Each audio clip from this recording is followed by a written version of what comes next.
चुनाव आयोग की निष्पक्षता के बारे में अब कुछ भी कहना बेकार है। दंतहीन है, तर्कहीन है, कोई शक्ति नहीं है, वो कहीं दिखता नहीं है। वो उसकी भूमिका केवल चुनाव की मीटिंग करने की और पैरामिलिट्री फोर्सेस भेजने की, अधिकारियों को ट्रांसफर, यही सब रह गया। मैं ये क्यों कह रहा हूं? मैं ये इसलिए कह रहा हूं कि इलेक्शन अनाउंस आप कर रहे हो, उससे कुछ दिन पहले एक गवर्नमेंट एक स्कीम लेके आती है कि 10,000 रुपए महिलाओं के खाते में 1,10,00,000 महिलाओं के खाते में 10,000 रुपए दिए जाएंगे।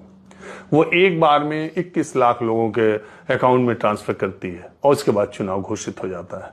और वो सरकार डेट वाइज, जब model code of conduct Bihar में लागू है, तो डेट वाइज वो सरकार हर फ्राइडे को महिलाओं के खाते में कभी 10 लाख महिलाओं के खाते में, कभी 20 लाख महिला, हर हफ्ते हर फ्राइडे को चुनाव चलने के दौरान महिलाओं के खाते में पैसे पड़ रहे हैं और चुनाव आयोग चुप है। वो चुनाव आयोग देख रहा है। चुनाव आयोग ये नहीं, क्या कहते हैं, पॉलिटिकल पार्टीज को लेवल प्लेइंग फील्ड मुहैया कराने का काम इलेक्शन कमीशन का।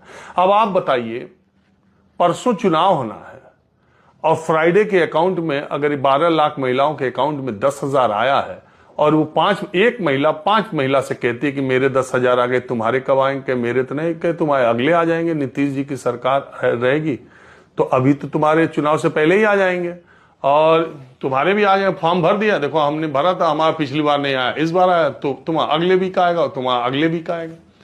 तो 1,10,00,000 के अकाउंट में आप पैसे डाल रहे हो और उसको एक महिला 4 महिला से कम कह रही है, तो 4 करोड़ तक जा रहा है ना बात। 3 करोड़ तक बात जा रही है ना कि पैसा आने वाला है, मेरा आ गया, तुम्हारा आएगा या अब आने वाला है। और इलेक्शन कमीशन मूक दर्शक बन करके यहां अशोक रोड पर बैठ करके तमाशा देख रहा है। पैसे ट्रांसफर होते जा रहे हैं। ऐतराज इस बात पर भी नहीं है। ऐतराज इस बात पर है कि इससे पहले की गैर बीजेपी सरकारों की ऐसी योजनाओं को चुनाव आचार संहिता लागू होने के बाद इलेक्शन कमीशन ने रोका भी है। तो फिर इस बार क्यों नहीं रोका? यह भूमिका उसकी क्या है? अगर आप हरियाणा और महाराष्ट्र के चुनाव की बात करते हैं, मैं राहुल गांधी जो वोट चोरी की बात करते हैं, उनके तर्क, उनकी टीम, उनकी बातों, उस पर मैं नहीं जाता हूं, चुनाव आयोग को जवाब देना चाहिए। लेकिन मैं आपको दूसरी बात कह रहा हूं, अगर 15 सालों से हरियाणा और महाराष्ट्र के चुनाव एक साथ घोषित हो रहे थे, तो इस बार पिछली बार क्यों नहीं एक साथ घोषित हुए? क्यों महाराष्ट्र की सरकार को यह फैसला लेने का कि वो लाड़की बहना योजना के तहत महिलाओं के खाते में पैसा डालेगी? यह ऐलान हुआ, उसके बाद उसको 3 महीने का मौका दिया गया कि 3 महीने तक वहां की महिलाओं के अकाउंट में पैसे जाएं, उसके बाद महाराष्ट्र के चुनाव कराए जाएंगे। क्यों कराए जाएंगे? जब 2019 में दोनों के चुनाव साथ हुए, 2014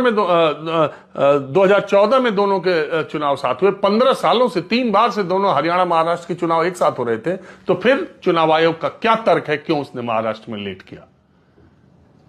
तर्क तो अगर सामने देखो तो यह दिखाई देता है कि उसने 4 जून को हारे थे इलेक्शन, लोकसभा का चुनाव। 28 जून मुझे जहां तक याद आता है, शिंदे सरकार ने फैसला लिया और उसके बाद तुरंत 3-4 महीने गया अकाउंट में महिलाओं के अकाउंट में पैसे डालो, चुनाव जीतो।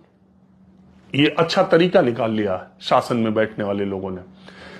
अगर दिल्ली में केजरीवाल सरकार, एलजी ना होते और अगर पैसे ट्रांसफर कर दिए होते तो फिर केजरीवाल 62-64 सीटों पे आते, लेकिन केजरीवाल नहीं कर पाएंगे, तब एलजी उसमें फाइल लटकाएंगे।